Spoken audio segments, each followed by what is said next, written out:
Hello everyone, this is Imran. Welcome to my channel Usmani classes. English का जो portion हम पढ़ रहे हैं, जो हम पार्ट पढ़ रहे हैं टेंस से रिलेटेड, टेंस का प्रेजेंट इंडेफिनिट हमने पढ़ लिया था पूरा डिटेल में। एग्जाम में किस तरह से क्वेश्चन आएंगे उसके बारे में हम बाद में बात करेंगे। अभी फिलहाल जितनी बातें हम कर रहे हैं उसको बार बार समझना। देखो, इंग्लिश पढ़ने का मतलब क्या होता है ना, उसको समझना बहुत इंपॉर्टेंट है।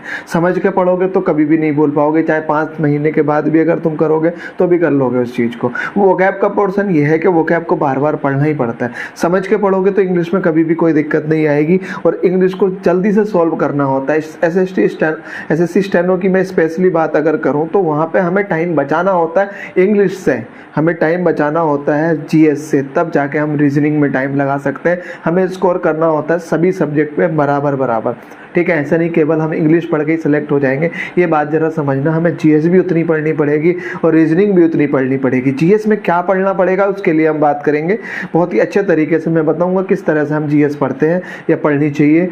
हिस्ट्री की मैं बात करूंगा, मॉडर्न हिस्ट्री की, या किस तरह से हमने पढ़ना है। बड़े बड़े ग्रंथ नहीं बना लेने, है ना। पूरी किताब की किताब छाप रखी है हमने, उसको पढ़ने में भी, रिवाइज करने में भी बहुत टाइम लग रहा है। ये सब हमने नहीं करना है। किस तरह से हम पढ़ेंगे मैं जरूर बहुत जल्दी से क्लास लेके आने वाला हूँ।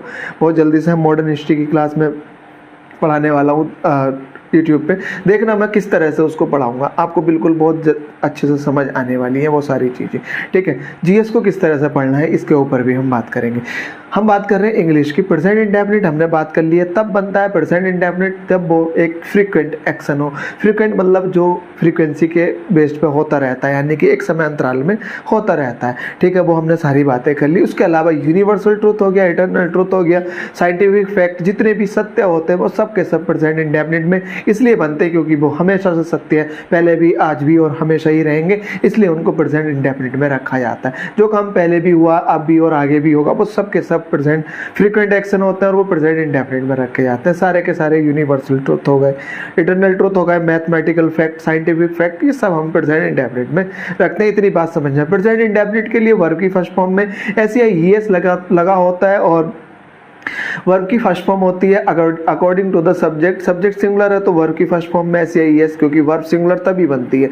सब्जेक्ट प्लूरल तो वर्ब प्लूरल। बस इतनी बात याद रख लेना, subject singular, verb singular, subject plural, verb plural हो जाएगा।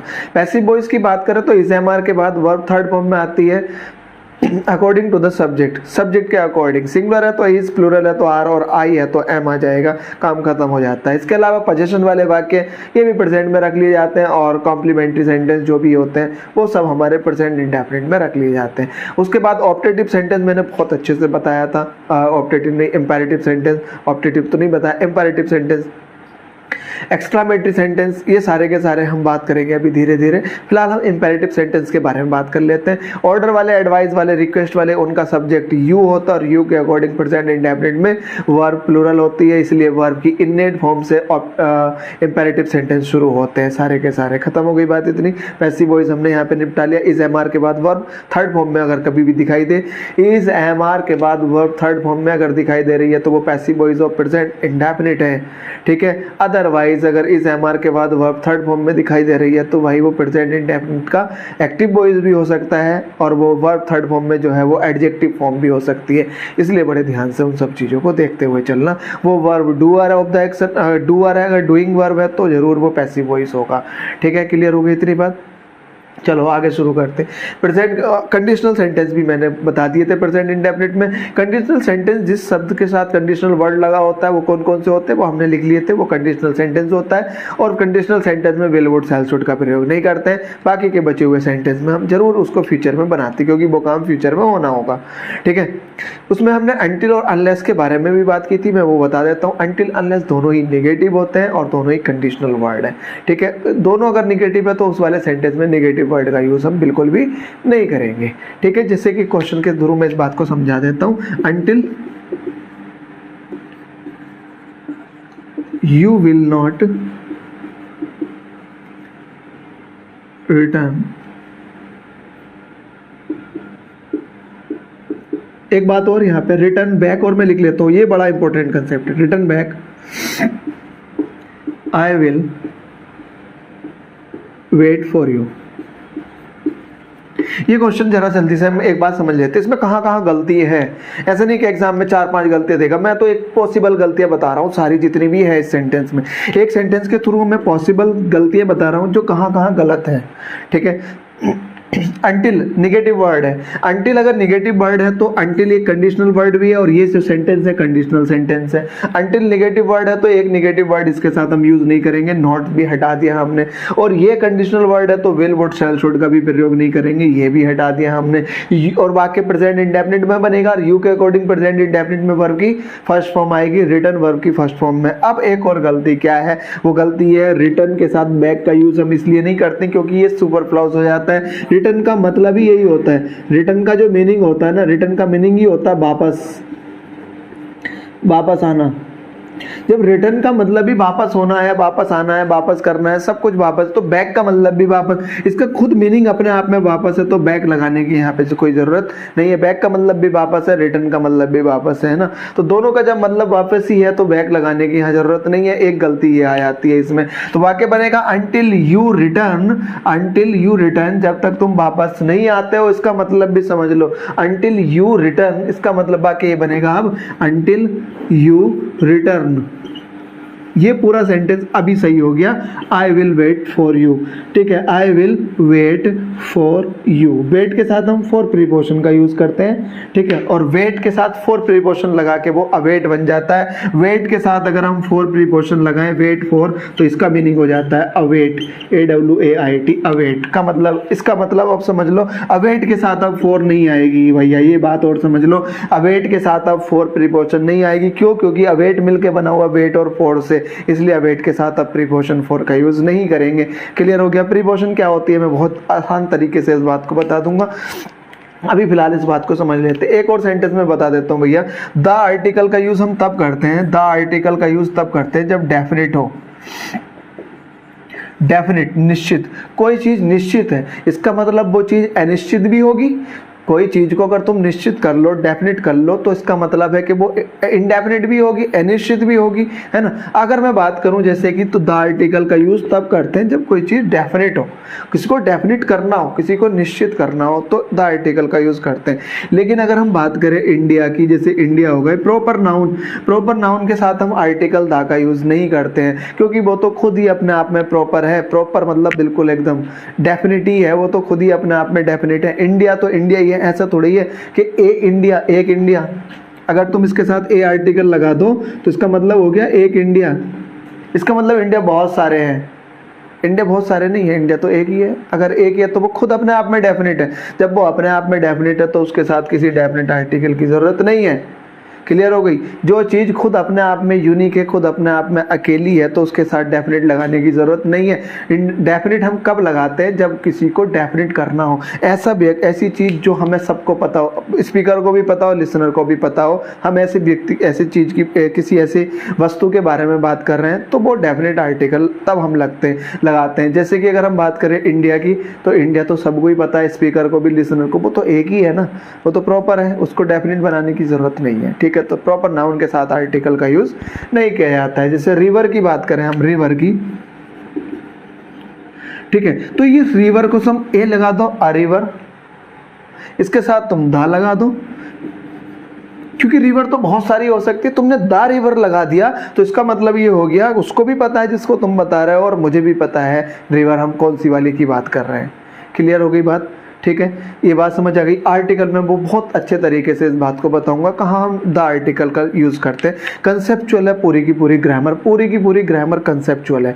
ठीक है, सब कंसेप्ट लिखे हुए होते हैं, सब कंसेप्ट समझने होते हैं, एक चीज़ दूसरी चीज़ से रिलेट होकर चलती है। एक एक वीडियो को पहली क्लास से जरूर देखना, तब जाके ये बेहतर समझ में आती है। मैंने तुम्हें बताया था ऑब्जेक्ट या नाउन या प्रोनाउन होता है, और ऑब्जेक्ट या तो वर्ब का होता है या फिर प्रीपोजिशन का होता है, बस इसके अलावा ऑब्जेक्ट किसी का नहीं होता, और वो नाउन या प्रोनाउन होता है। क्लियर हो गई? इतनी बात हमने कर ली थी। ठीक है, अब इसको देख लेते हैं आगे। ये बात समझ आ गई भैया, इंडिया तो खुद अपने आप में यूनिक है, खुद अपने आप में अकेला ही है ना, तो बस उसके साथ आर्टिकल का यूज नहीं करते। प्रॉपर नाउन के साथ हम आर्टिकल का यूज नहीं करते हैं। अनटिल की बात समझ आ गई। यही सेम कंसेप्ट अनलेस के साथ भी है। अनलेस भी निगेटिव वर्ड है और निगेटिव वर्ड है, कंडीशनल भी है, उसके साथ विल वुड शैल शुड का यूज भी नहीं करेंगे और उस सेंटेंस में नोट का यूज भी नहीं करेंगे जिसमें अनटिल और अनलेस लगे होंगे। क्लियर हो गई इतनी बात भैया। हम बात कर रहे हैं प्रेजेंट कंटीन्यूअस टेंस की। देखो मैंने तुम्हें बताया था, अगर कोई चीज ऐसी है, कोई ऐसा काम है जो शुरू हुआ है, ठीक है, कोई काम स्टार्ट हुआ, बस इतना समझ लो, ये एक पॉइंट है ए और ये पॉइंट है बी, ये काम स्टार्ट हो गया यहाँ पे, बड़ी इंपॉर्टेंट बात है भाई ये, तो यहाँ पे खत्म भी होगा। ठीक है, कोई काम अगर शुरू हुआ तो बस इतना समझ लो वो खत्म भी जरूर होगा।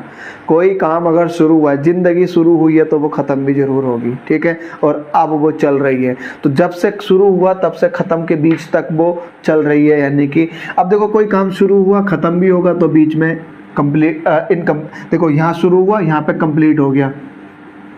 जब यहाँ कंप्लीट हो गया तो इस दौरान इनकम्प्लीट होगा। इस दौरान इनकम्प्लीट होगा तो मतलब काम चल रहा होगा मतलब जारी होगा, जारी का मतलब हो गया कॉन्टिन्यूस होगा। तो इस वाले काम के लिए हम कॉन्टिन्यूस का यूज करते हैं। क्लियर हो गई इतनी बात, तो उसके लिए हम कॉन्टिन्यूस का यूज करते हैं। प्रेजेंट कॉन्टिन्यूस की बात करें, अब एक और बात बताऊं मैं तुम्हें, कॉन्टिन्यूटी दिखाने के लिए हम वर्ब की फर्स्ट फॉर्म में आईएनजी का यूज करते हैं। अगर तुम्हें कॉन्टिन्यूटी दिखानी है तो वर्ब की फर्स्ट फॉर्म में आईएनजी, और उसको हेल्प करने के लिए प्रेजेंट में अगर हम लगाते हैं तो इज एम आर आ जाते हैं। इज एम आर के बाद वर्ब की फर्स्ट फॉर्म में आईएनजी, प्रेजेंट इंडेफिनिट टेंस हो गया। अब तो पास्ट इंडेफिनिट क्या हो जाएगा फिर, वाज वर्ब के बाद वर्ब की फर्स्ट फॉर्म में आईएनजी। शुरू करते हैं सारी चीजें। अब पता लग गया हम कॉन्टिन्यूस का यूज कब करेंगे, जब काम इनकम्प्लीट होगा। ठीक है, अभी देखते हैं जरा सारी चीजों को, मैं हटा देता हूँ इसको। एग्जाम में किस तरह से फिर क्वेश्चन पूछा जाएगा इसके बारे में भी हम बात करेंगे। प्रेजेंट कॉन्टिन्यूस टेंस में जल्दी से इसको समझा देता हूँ एक बारी। प्रेजेंट कॉन्टिन्यूस का एक्टिव वॉइस हिंदी वाक्यों के अंत में रहा है, रही है, रहे आदि शब्द आते ही, ये तुमने बहुत अच्छे से पढ़ रखा होगा। ठीक है, बह जा रहा है, वह खा रहा है, वह पी रहा है, वह नहा रहा है, सो रहा है, ये सब चीजें रहा वाले सेंटेंस हमारे प्रेजेंट कॉन्टिन्यूस में। ये हम यूज करेंगे इधर की तरफ पैसिव वॉइस। देखो मैं एक्टिव और पैसिव दोनों टेंस के साथ साथ पढ़ाते हुए चल रहा हूँ, तो जब हम एक्टिव पैसिव पढ़ेंगे तो वहां पे ये दिक्कत नहीं होगी। सुन लो जरा ध्यान से। Present continuous tense active voice में किस तरह से होता है, इज एम आर के बाद वर्ब की फर्स्ट फॉर्म में आईएनजी। अगर मुझे कॉन्टिन्यूटी दिखानी है तो वर्ब की फर्स्ट फॉर्म में आईएनजी चाहिए होगा। अगर कॉन्टिन्यूटी दिखानी है यानी कि इनकम्प्लीटनेस दिखानी है, काम की कॉन्टिन्यूटी दिखानी है, तो वर्ब की फर्स्ट फॉर्म में आईएनजी, और उसको असिस्ट करने के लिए हेल्पिंग वर्ब चाहिए इज एम आर। प्रेजेंट के लिए, पास्ट के लिए वॉज वर्ब चाहिए। पैसिव वॉइस की बात करें तो हमने बात की थी पैसिव वॉइस, प्रेजेंट इंडेफिनिट है तो इज एम आर तो आएगा ही आएगा भैया। पैसिव वॉइस की वर्ब की थर्ड फॉर्म हो जाती है। पैसिव वॉइस मतलब वर्ब की थर्ड फॉर्म, वर्ब की third form mean passive voice. अब हमें लेकिन कॉन्टिन्यूटी भी दिखानी है तो अपनी तरफ से फिर एक लगा देंगे हेल्पिंग वर्ब, और वो हो जाएगी बीइंग। इज एम आर के बाद बीइंग प्लस वर्ब की थर्ड फॉर्म प्रेजेंट पर कॉन्टिन्यूस का पैसिव वॉइस है। इज एम आर के बाद वर्ब की फर्स्ट फॉर्म में आईएनजी, प्रेजेंट कॉन्टिन्यूस का एक्टिव वॉइस है। कोई दिक्कत यहाँ तक तो नहीं होनी चाहिए। ठीक है, अब मैं जल्दी से लिख देता हूँ। अब इसकी स्ट्रक्चर देख लो भैया। सब्जेक्ट अगर सिंगुलर है तो, सब्जेक्ट सिंगुलर है तो इज आएगा, इज प्लस वर्ब की फर्स्ट फॉर्म में आईएनजी, प्लस ऑब्जेक्ट अगर होगा तो ठीक है, नहीं होगा तो अभी कोई बात नहीं है।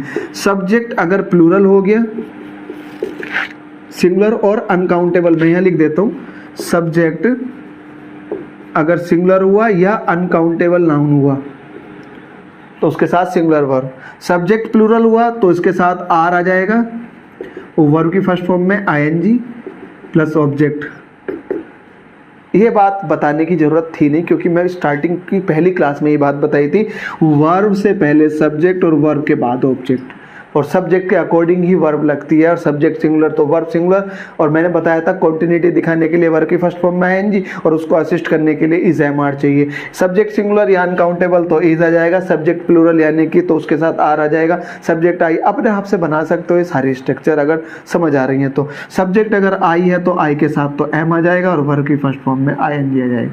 ये सब लिखने की बहुत ज़्यादा जरूरत है नहीं। इतनी बात समझ आ गई। तो ये स्ट्रक्चर हो गई हमारी अफर्मेटिव सेंटेंस की। ठीक है, नेगेटिव सेंटेंस की स्ट्रक्चर अगर मैं बताऊं इसी में नेगेटिव सेंटेंस की, तो मुझे नोट लगाना है, और नोट हमेशा मेन वर्ब के पहले आता है, यानी कि जो हेल्पिंग वर्ब है उसके बाद आता है, ऐसा हम कह सकते हैं। तो सब्जेक्ट जो भी होगा सिंगुलर प्लूरल, उसके बाद इज एम आर आएगा, और उसके बाद फिर नोट आएगा, और उसके बाद फिर वर्ब की फर्स्ट फॉर्म में आईएनजी आएगी, और उसके बाद अगर ऑब्जेक्ट होगा तो फिर वो ऑब्जेक्ट आएगा। अगर इस वर्ब का ऑब्जेक्ट है तो इसके बाद ही आएगा ऑब्जेक्ट, और अगर इस वर्ब का नहीं है तो फिर ऑब्जेक्ट वो प्रीपोजिशन के बाद आएगा, यानी कि हमें प्रीपोजिशन देनी पड़ेगी। इंटेरोगेटिव सेंटेंस की अगर हम बात करें तो एक बात और समझ लेते हैं। इंटेरोगेटिव सेंटेंस में ये जो हेल्पिंग वर्ब है, ये वाली इज एम आर, ये पहले आ जाएंगी बस। इज एम आर के बाद फिर सब्जेक्ट लगेगा। अब ये सब्जेक्ट जो भी होगा सिंगुलर होगा तो इज, ये सब्जेक्ट प्लूरल होगा तो आर, ये सब्जेक्ट आई होगा तो एम आ जाएगा। ठीक है, अब मुझे नोट भी लगाना, तो नोट तो जहाँ लगा हुआ है, चाहे नोट हो ना हो कोई दिक्कत नहीं, नहीं होगा तो नहीं लगाएंगे, होगा तो लगा दो भैया। नोट प्लस वर्ब की फर्स्ट फॉर्म में आईएनजी और प्लस इसके बाद ऑब्जेक्ट, खत्म हो गई बात। इंटेरोगेटिव का एक पोर्शन, ये इंटेरोगेटिव में एक और आता है, क्वेश्चन वर्ड से शुरू होता है, तो पहले क्वेश्चन वर्ड ही लगा देंगे और उसके बाद तो सेम एज इट इज उतार देंगे भैया, is am are plus subject हो जाएगा। नोट अगर है तो लगा देंगे, नोट लगा दिया, नहीं है तो कोई बात नहीं है। वर्ब की फर्स्ट फॉर्म में आईएनजी और उसके बाद फिर प्लस ऑब्जेक्ट। ठीक है, ये अपने आप से बना सकते हो, इसमें कोई बहुत बड़ी बात नहीं है। सब्जेक्ट वर्ब ऑब्जेक्ट, बस सेंटेंस होता है यही है, सब्जेक्ट पहले आएगा फिर वर्ब उसके बाद ऑब्जेक्ट। वर्ब आईएनजी फॉर्म में आएगी क्योंकि कंटिन्यूअस है, उसको असिस्ट करने के लिए इज एम आर आएगी। इज आएगी कि आर आएगी कि एम आएगी वो सब्जेक्ट बता देगा।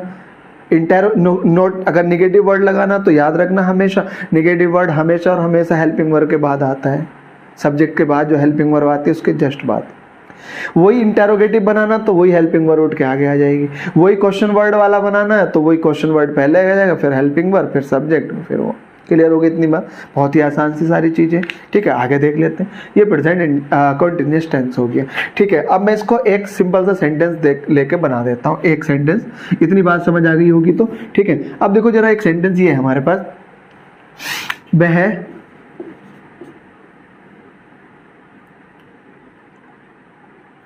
बाजार जा रहा है।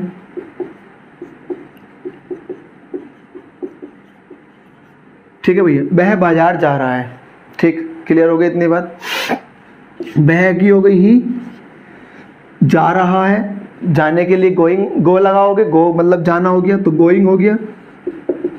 सब्जेक्ट के बाद वर्ब, वर्ब के बाद ऑब्जेक्ट आता है, अभी करेंगे हम बात उसमें। ही गोइंग, अब गोइंग को असिस्ट करने के लिए एक हेल्पिंग वर्ब चाहिए, ही के अकॉर्डिंग इज आ जाएगी, ही इज गोइंग। अब कहाँ जा रहा है भैया? मार्केट, तो मैंने मार्केट लिख दिया। बाजार का मतलब मार्केट ही होता है। ये ऑब्जेक्ट आ गया, वर्ब के बाद है तो ये ऑब्जेक्ट आ गया। मैंने बताया था ऑब्जेक्ट या तो वर्ब का होता है या फिर प्रीपोजिशन का होता है। वर्ब गोइंग वर्ब है और क्या और किसे का सेंस देना चाहिए तो देखो, ऑब्जेक्ट अगर वर्ब का तो वर्ब ट्रांजिटिव, ट्रांजिटिव तब बोलोगे जब वो क्या और किसे का सेंस दे। वह ही इज गोइंग, वह जा रहा है, ना तो क्या का सेंस दे रही है, कहाँ जा रहा है कहाँ का सेंस दे रही है ना, क्या का नहीं दे रही, किसे का नहीं दे रही, तो ये वर्ब इंट्रांजिटिव है। और फिर से समझ लो, इंट्रांजिटिव वर्ब है, गोइंग कमिंग ये सब इंट्रांजिटिव वर्ब है। रीच जो है, रीच वो ट्रांजिटिव वर्ब है। तो गोइंग जो है इंट्रांजिटिव वर्ब है, तो ये मार्केट इसका ऑब्जेक्ट तो बिल्कुल नहीं हो सकता। फिर ये किसका ऑब्जेक्ट होगा? अब ऑब्जेक्ट या तो वर्ब का होता है या प्रीपोजिशन का होता है। अब हमें जाना कहाँ है? मार्केट। अब प्रीपोजिशन की बात मैं जल्दी से समझा देता हूँ। ये जो टू प्रीपोजिशन होती है ना, ये टू प्रीपोजिशन हमें उस पॉइंट को बताती है जहां हमें जाना होता है। मान लो हमें दिल्ली जाना तो उसको बताएगी to preposition, I am going to Delhi, इसका मतलब हमें दिल्ली जाके रुक जाना है। टूवर्ड्स दिल्ली अगर बोलोगे तो दिल्ली की तरफ जाना है। अब कहाँ जाना है नहीं पता, लेकिन अगर टू दिल्ली लगा दिया तो इसका मतलब हमें दिल्ली पे ही जाना है, बट दिल्ली जाकर रुक जाना है। ठीक है, अब ये इसे जाना कहाँ है? मार्केट, यानी कि मार्केट तक इसका टारगेट है। ठीक है, टू प्रीपोजिशन का जो प्रयोग करते हैं हम, जो टू प्रीपोजिशन का प्रयोग करते हैं वो डायरेक्शन प्लस डेस्टिनेशन दोनों के लिए करते हैं। तो मार्केट जाना उसको, तो मार्केट के लिए जाने के लिए हम प्रीपोजिशन टू का यूज करेंगे यहाँ पे। तो I am going to market, he is going to market, खत्म हो गई बात। अपने आप से बनाना तुम सीख सकते हो। भैया ये मार्केट इस वर्ब का तो नहीं है, अगर इस वर्ब का होता तो वर्ब ट्रांजिटिव होती, और गो वर्ब ट्रांजिटिव नहीं है, तो फिर ये मार्केट ऑब्जेक्ट इसका नहीं है, तो फिर किसका है? प्रीपोजिशन का होगा भैया।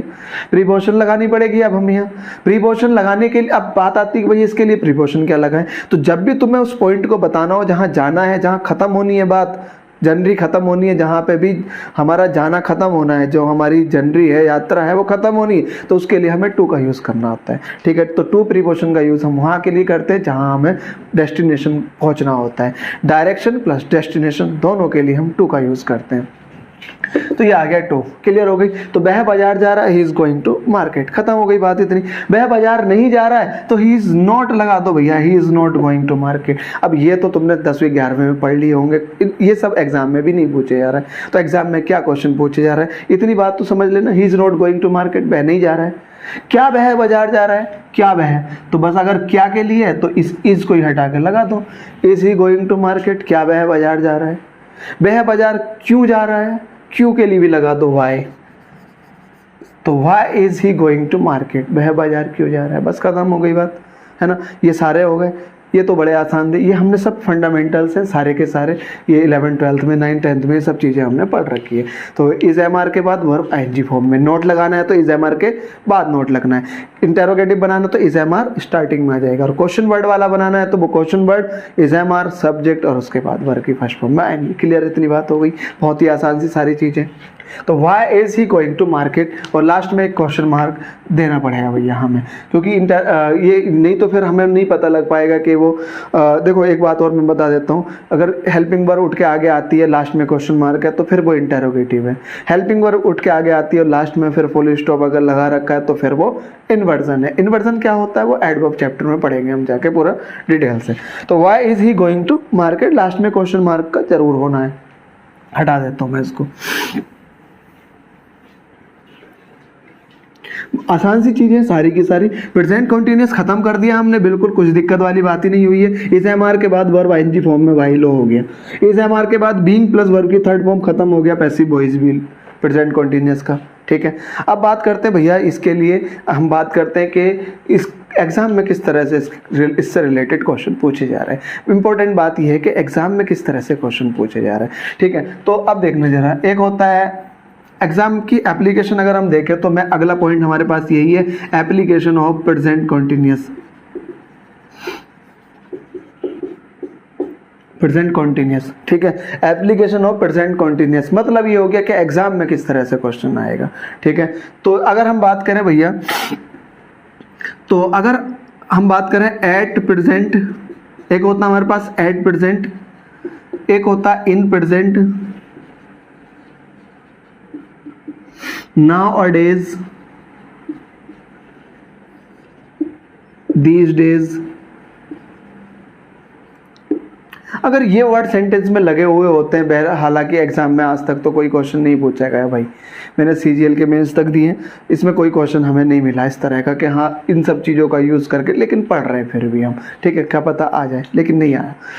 At present, in present, now अडेज, दीज डेज, ये अगर सेंटेंस में लगे हुए होते हैं तो बाकी प्रेजेंट कंटिन्यूअस में बनता है। जैसे कि हमने बात की थी प्रेजेंट इंडेफिनिट में, regularly, twice a day, thrice a day, ठीक है, ये बहुत बार पूछा गया है प्रेजेंट इंडेफिनिट का। तो लेकिन इसकी अगर हम बात करें तो जैसे उसमें प्रेजेंट इंडेफिनिट में बनता था, अगर लगा हुआ होता है ओकेजनली हो गया, thrice a day, twice a day हो गया, ट्वाइस अ वीक हो गया, अगर वो लगा होता तो प्रेजेंट इंडेफिनिट में बनता था। इसी तरह से एट प्रेजेंट लगा हुआ है, इन प्रेजेंट, नाउ डेज और दिस डेज अगर लिखा हुआ है तो फिर सेंटेंस हमारा प्रेजेंट इन कंटिन्यूअस में बनेगा। जैसे कि एक सेंटेंस के थ्रू एक बात हम समझ लेते हैं,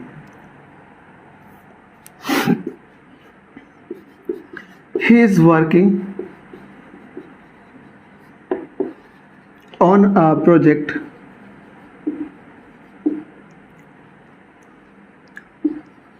in present, he is working on a project in present। in present का मतलब हो गया वर्तमान में, अब जो है वो एक प्रोजेक्ट पे काम कर रहा है, इसका मतलब उस पर काम जारी है। in present का मतलब हो गया वर्तमान में। nowadays का मतलब हो गया आजकल, आजकल तुम क्या कर रहे हो, सुना होगा ऐसा। these days का मतलब इन दिनों में, इन दिनों में क्या हो रहा है ना, रहा है, रही है, रहे वाले सेंटेंस, तो इसलिए सारे के सारे प्रेजेंट कंटिन्यूअस में बनते हैं। तो ये हो गया he is working on a project in present nowadays, पहले लगा दो या बाद में लगा दो, nowadays he is teaching physics, आजकल वो फिजिक्स पढ़ा रहा है। देखो जरा, प्रेजेंट का रूटीन एक्शन प्रेजेंट इंडेफिनिट में बनता। मैं कहूँ अगर तुमसे मैं फिजिक्स पढ़ाता हूँ तो आई टीच फिजिक्स, ये हो जाएगा आई टीच, कुछ और बता देता हूँ, आई टीच मैथ्स, मैथमेटिक्स,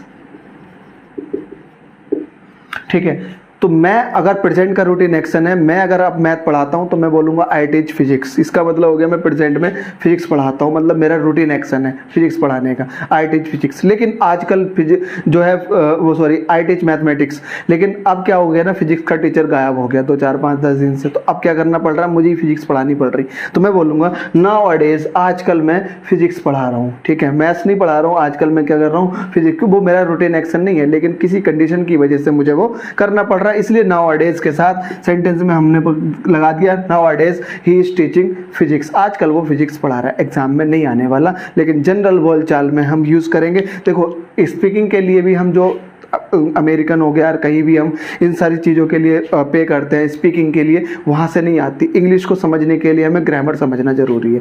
बाकी तो फिर तुम ऐसे लोगों के साथ रहो जो फ्रिक्वेंटली इंग्लिश बोलते हैं, तो फिर वो अपने आप ही आ जाएगी। जैसे तुमने हिंदी के लिए सीखने के लिए, बोलने के लिए तुमने ग्रामर तो नहीं, ऐसा तो नहीं कि इंग्लिश की ग्रामर सीखी हो पहले, हिंदी की ग्रामर सीखी हो और उसके बाद हिंदी बोलनी आई है ना। वो कैसे आ गई, वो बोल चाल से आ गई, जब आसपास के लोगों ने बोलना वैसे ही हमने बोलना शुरू कर दिया। तो या तो फिर इंग्लिश सीखने के लिए, स्पीकिंग के लिए, या तो फिर ऐसे लोगों के साथ रहो जो इंग्लिश बोलते हैं, या फिर हमें अगर सीखनी है तो फिर वो ग्रामर के थ्रू। जब तक हमें नहीं पता लगेगा रहा है रही है के लिए हम इसके बाद इज एम आर के बाद वर्ब आईएनजी फॉर्म में लगाते तो नहीं बना पाओगे फिर सेंटेंस को, ठीक है। तो मैं अगर बोलूँ आजकल मैं फिजिक्स पढ़ा रहा हूँ, तो तभी तुम इस सेंटेंस को बना पाओगे। नाउ जब आजकल की तुम्हें इंग्लिश पता होगी, पढ़ा रहा हूँ कि तुम्हें पता होगी, और रहा हूँ के लिए क्या लगाएंगे ये सब पता होगा, तो तब तुम बोल पाओगे इन सब चीज़ों को, है ना।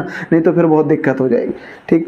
या फिर ऐसी सोसाइटी में तुम रहना जहाँ पे टोटल लोग इंग्लिश बोलते हैं, या कोई पर्टिकुलर लैंग्वेज जो भी तुम्हें सीखनी है, ऐसे लोग जहाँ पे वही बोलते हैं, ऐसे लोगों के साथ फिर रहना पड़ेगा सीखने के लिए। चलो ठीक है, आगे देख लेते हैं। ये हो गया एप्लीकेशन ऑफ प्रेजेंट कंटिन्यूअस, जो कि इतना इंपॉर्टेंट है नहीं, लेकिन फिर भी समझते हुए चलते हैं। At present, in present, now a days और दीज डेज अगर सेंटेंस में आ जाए तो बाकी हमारा प्रेजेंट कंटिन्यूअस में बनेगा, जैसे कि ये सेंटेंस हमने यहाँ पे लिख दिए। हटा देते। प्रेजेंट का रूटीन एक्शन कहाँ बनेगा भैया, वो हमेशा प्रेजेंट को इंडेफिनिट में बनेगा। अगर रूटीन एक्शन है तो वो प्रेजेंट इंडेफिनिट में बनेगा, ठीक है।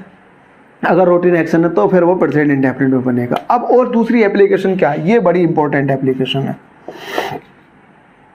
ठीक है, ये बड़ी इंपॉर्टेंट एप्लीकेशन है। अब सेंटेंस ये है हमारे पास, I am understanding you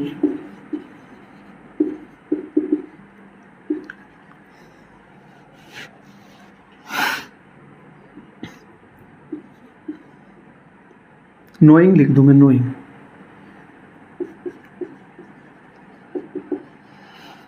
I am knowing you since 2019, ठीक है। I am knowing you since 2019, ठीक है। मैं तुम्हें जानता हूं भैया, इसका मतलब ये आई एम नोइंग, मैं जान रहा हूं, यू मतलब तुम्हें, कब से, सिंस 2019 से मैं तुम्हें जान रहा हूं।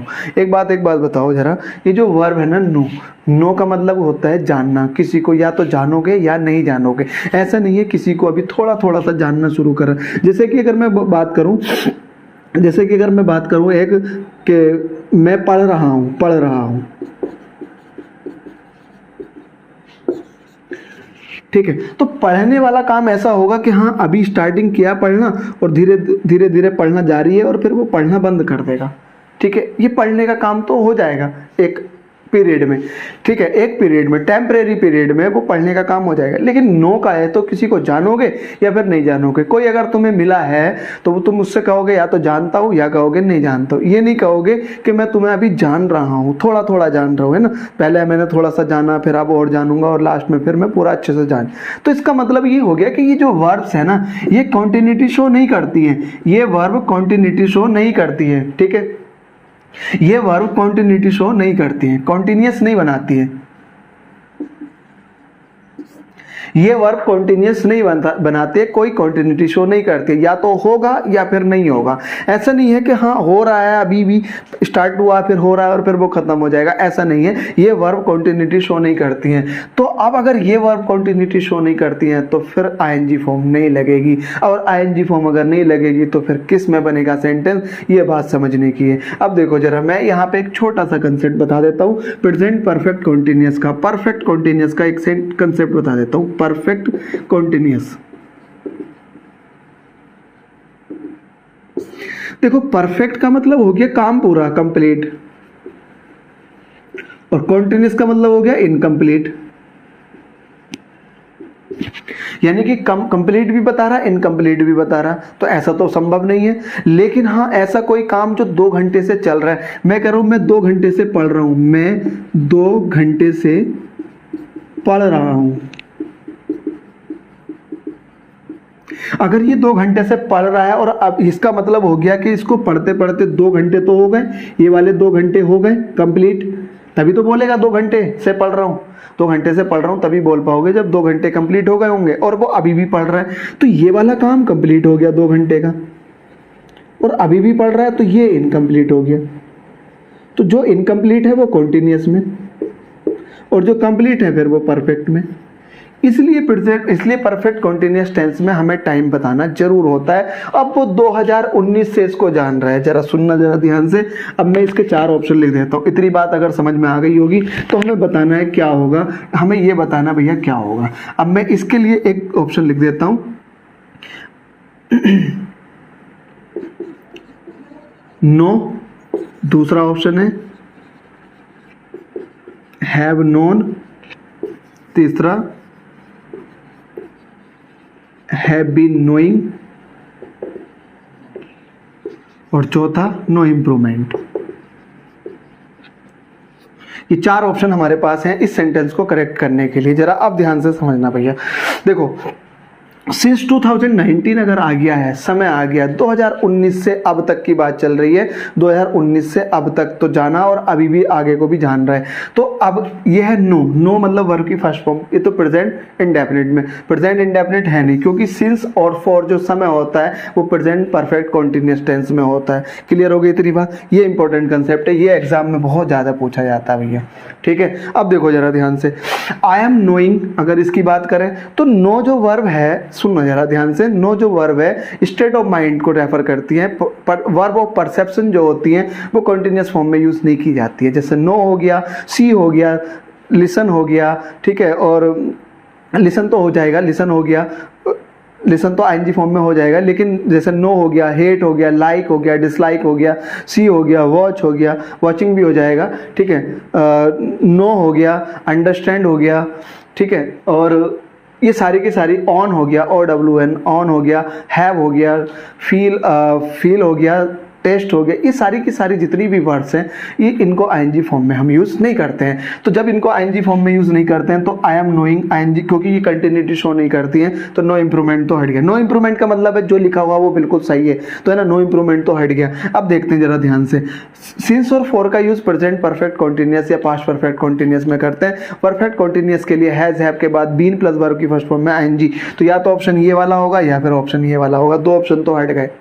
देखो, ये और ये ऑप्शन तो इसलिए हट गया क्योंकि टाइम दे रखा, और टाइम ना तो प्रेजेंट कॉन्टिन्यूअस में यूज होता है ना ही प्रेजेंट परफेक्ट इंडेफिनिट में यूज होता है, तो 2 ऑप्शन तो वैसे ही हट गए। अब ये और ये ऑप्शन बचा हुआ। इस वाले ऑप्शन की अगर हम बात करें तो इसमें नोइंग आईएनजी फॉर्म में फिर से आ गया, जबकि नो जो वर्ब है वो आईएनजी फॉर्म में यूज नहीं होती है। नो जो वर्ब है आईएनजी फॉर्म में हेल्पिंग वर्ब के बाद यूज नहीं होती है। ये बात बड़ी इंपॉर्टेंट है, ये समझना। अगर तुमने ये बात समझ ली केवल कि नो के आईएनजी फॉर्म में यूज नहीं करते हैं, लेकिन भैया नो को आईएनजी फॉर्म में यूज कर सकते हैं। प्रीपोजिशन के बाद अगर होगी तो, प्रीपोजिशन के बाद अगर होगी तो नो को आईएनजी फॉर्म में यूज जरूर करेंगे। ये बात ध्यान से देख लेना। एक बच्चे का ये डाउट था नो तो आईएनजी फॉर्म में यूज होती नहीं है। भैया प्रीपोजिशन के बाद हो सकती है, बिल्कुल हो सकती है, क्योंकि फिर वो जीरेंट फॉर्म में हो जाएगी। क्लियर हो गई इतनी बात? अब देखो जरा, ये मैंने बताया नो वर्ब आईएनजी फॉर्म में, ये सारी वर्ब्स आईएनजी फॉर्म में तब यूज नहीं होंगी जब वो हेल्पिंग वर्ब के साथ होंगी, जब वो टेंस का फॉर्मेशन कर रही होंगी। ये वर्ब हेल्पिंग वर्ब के साथ है और आईएनजी फॉर्म में यूज नहीं होगी, ये भी हटा दिया। तो अब हमारे पास एक ऑप्शन बचा, हैव नोन। तो सेंटेंस बनेगा I have known you since 2019, यानी कि 2019 से मैं तुम्हें जानता हूं। ये सेंटेंस का मतलब हो गया। क्लियर हो गई इतनी बात? मैं तुम्हें 2019 से जानता हूं।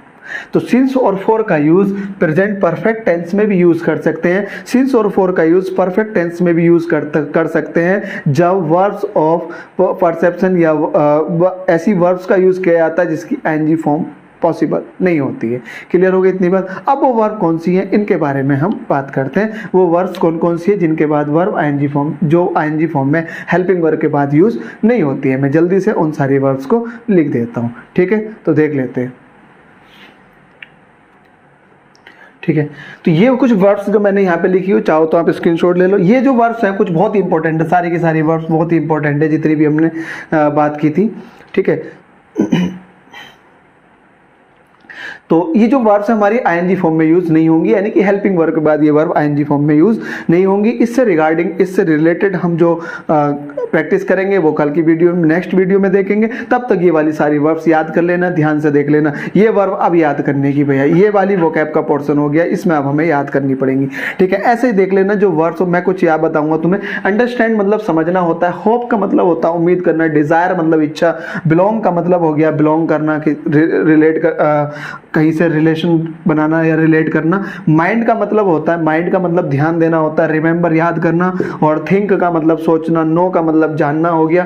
ऑन का मतलब हो गया पजेस करना, किसी चीज को ऑनर बनना, यानी कि मालिक बनना। ऑन करना मतलब मालिक बनना किसी चीज का। नोटिस करना मतलब ध्यान देना, नोटिस किया, ऐसे कहते नहीं मैंने नोटिस किया था, मतलब ध्यान देना। लुक मतलब देखना, सी का मतलब भी देखना होता है। फॉरगेट बोलना। प्रेफर करना, प्रेफर का मतलब होता है जैसे ये एक पेन है, ये पेन है तो मैं इस वाले पेन को प्रेफर करूंगा, वरीयता देना, ऐसे कह सकते हो। स्मेल करना या टेस्ट का मतलब टेस्ट करना हो गया। हियर सुनना, लाइक पसंद करना, डिसलाइक भी पता ही है। हैव हो गया, मतलब हैव मतलब होता है रखना। पजेशन इसको मैं यहाँ पे लिख देता हूँ, हैव का यूज जब पजेशन के लिए करें, ये बात बड़ी इंपॉर्टेंट है यार। हैव का यूज जब पजेशन के लिए करें तब है ये आईएनजी फॉर्म में, अदरवाइज फिर आईएनजी फॉर्म में आ सकता है। हैव आईएनजी फॉर्म में आ सकता है, लेकिन कब नहीं आएगा, जब पजेशन का सेंस होगा। बिलोंग करना मतलब हो गया है हमारा, ठीक है, ये लिख दिया मैंने, बिलोंग दोबारा से लिख दिया था। लव मतलब हो गया प्रेम करना। हेट मतलब उसका अपोजिट, घृणा करना। कंसीडर करना, किसी को कंसीडर करना, ठीक है, कंसीडर करना मतलब जानना, ऐसा कह सकते हो। बिलीव करना, विश्वास। बिकम मतलब होना। रिजेंबल मतलब समानता हो गई, समान होना, रिजेंबलिंग करना, ठीक है, इससे रिजेंबल कर रहा है यानी कि इसके समान है। डिटेस्ट हो गया घृणा करना। और कंटेन का मतलब हो गया उसके अंदर उपस्थित होना। कंटेन का मतलब हो गया उपस्थित होना, जैसे कि दिस पेन कंटेन इंक मतलब इसके अंदर है। कंटेंट का मतलब ये हो गया। तो ये कुछ वर्ब्स है जो हमारे एग्जाम में जो इंपॉर्टेंट है, ज्यादातर अंडरस्टैंड के लिए हो गया, होप के लिए हो गया, ऑन के लिए हो गया, है ना, ये नो के लिए हो गया। ये ज्यादातर हमारे एग्जाम में पूछी गई हैं अभी तक सारी की सारी। हैव वाला कंसेप्ट, ये वाली भी कुछ वर्ब्स हैं जो बहुत इंपॉर्टेंट है, हालांकि सारी इंपॉर्टेंट है, करनी हमने सभी याद है। तो इसको देख लेना एक बारी बहुत अच्छे से। कल इससे रिलेटेड हम क्वेश्चन करेंगे एग्जाम में किस तरह के पूछे गए हैं, ठीक है। तो आज के लिए इतना ही, थैंक्स फॉर आज के लिए इतना ही। और वीडियो को भैया लाइक और ज़रूर करना, शेयर वेयर भी ज़रूर करना, और हाँ, चैनल को ज़रूर सब्सक्राइब कराना अपने दोस्तों के साथ। वीडियो को पूरी ज़रूर देखो यार, इसका फ़ायदा उठा लो, ये बिल्कुल एकदम फ्री ऑफ कॉस्ट है और एकदम सारी चीज़ें एक दूसरे से रिलेट करके चल रही हैं। इतने इंपॉर्टेंट कंसेप्ट सारे तुम्हें कहीं पर भी नहीं मिलेंगे यूट्यूब पर। क्रम वाइज नहीं मिलेंगे, क्रम वाइज कहीं से टूटी फूटी जरूर मिलेगी, लेकिन क्रम वाइज नहीं मिलेंगे। और अगर तुमने सारी वीडियो को स्टार्टिंग से देखा और समझा तो फिर बहुत बेहतर इंग्लिश तुम्हें आने वाली है। फिर मैं बहुत जल्दी से बात करने वाला हूँ कि एसएससी स्टेनो का एग्जाम किस तरह से आपको देना है, ठीक है। मैंने दिया था इस बार एग्जाम, पहली बार ही मैंने स्टेनो का एग्जाम दिया था, किस तरह से दिया था वो, क्या मेरी स्ट्रेटजी रही थी और मैंने कैसे अच्छा स्कोर किया, तो मैं उसके ऊपर जल्दी से बात करने वाला हूँ आपसे। तो आज के लिए इतना ही। Thanks for watching and keep learning.